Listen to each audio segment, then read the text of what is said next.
The day Kofi Mensah returned home after 8 years abroad, he expected to finally enjoy the life he had spent nearly a decade building. Every month, without fail, he had sent money back to his family. He worked construction jobs, skipped holidays, missed weddings, and watched funerals through a phone screen. While others spent their earnings, Kofi sacrificed everything because he believed he was creating a future for the people he loved. His younger brother Samuel had managed the money and supervised construction on the family land. Through countless phone calls, Samuel assured him that the house was nearly complete and that their future was secure. As Kofi stepped off the bus and walked down the familiar village road, his heart filled with anticipation. He imagined opening the gate, embracing his family, and finally seeing the home his sacrifices had built.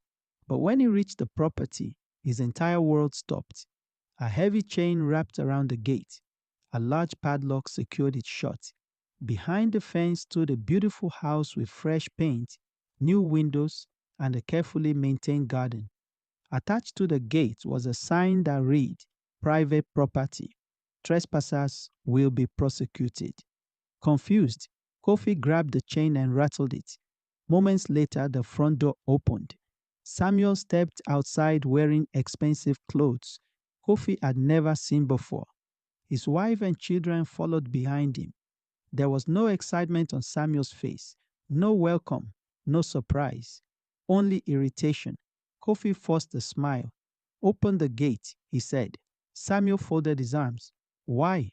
Kofi laughed nervously. "Because I'm home." Samuel's expression remained cold. "This isn't your home anymore." The words struck harder than any physical blow. Kofi stared at him, unable to understand what he was hearing. Samuel pointed toward the house. "This property belongs to me now." Villagers slowly gathered nearby. Some watched from the yards. Elders whispered among themselves. Kofi searched their faces and realized many already knew something he didn't. "What are you talking about?" he asked. Samuel shrugged. "The land papers are in my name." Kofi felt his stomach drop. For years, he had trusted his brother completely. Every transfer, every payment, every instruction had gone through Samuel. The house existed because of Kofi's labor. Yet now his brother stood on the other side of a locked gate, claiming ownership. "I paid for everything," Kofi said. Samuel's eyes narrowed. "Can you prove it?" Kofi remained at the gate until sunset, struggling to process what had happened. Finally, an elderly woman named Mama Efua approached him. She had been his school teacher years earlier. Seeing the pain on his face, she invited him to her home. That evening, she revealed truths the village had quietly discussed for years. Samuel's lifestyle had changed dramatically shortly after Kofi began sending money. New vehicles appeared. Expensive purchases became common. Lavish celebrations were held. Whenever anyone questioned the source of his wealth, Samuel simply pointed to his brother working overseas. Some villagers suspected he was using Kofi's money for himself. Others believed he had manipulated ownership documents, but nobody possessed proof. Throughout the night, Kofi reviewed years of messages and financial records on his phone. Thousands of transfers documented every sacrifice. Construction updates, conversations, and photos provided a timeline stretching across 8 years. The evidence existed, but he knew recovering what had been stolen would not be easy. By morning, shock had transformed into determination. He would not leave. He would not surrender. He would uncover the truth. Over the following weeks, Kofi traveled repeatedly to government offices and legal centers. He requested land records, searched archives, and consulted attorneys. Everywhere he turned, complications emerged. Documents appeared altered. Dates failed to match. Important records were missing entirely. Each discovery suggested deliberate manipulation. Meanwhile, Samuel launched his own campaign. He told villagers that Kofi had abandoned the family years ago and now wanted to take property he had never helped build. Some believed him. Others remained uncertain. But Kofi refused public arguments. Instead, He focused entirely on gathering evidence. Then an unexpected opportunity appeared. A former land office clerk named Abigail contacted him privately. For years, she had remained silent about something she witnessed while working at the district office. Guilt had followed her ever since. She remembered seeing unusual paperwork connected to Samuel's land registration. If old archives still existed, she believed proof might be hidden there. For the first time since returning home, Kofi felt hope. Together, Kofi and Abigail began searching through forgotten storage rooms filled with aging files and neglected records. Day after day, they sifted through dusty boxes, while Samuel remained confident that his deception would never be exposed. Then, buried beneath years of paperwork, they found exactly what they were looking for. Original registration documents identified Kofi as the rightful owner of the property. Additional records showed changes made later under suspicious circumstances. Payment histories connected directly to the money Kofi had sent home for years. The evidence painted a clear picture.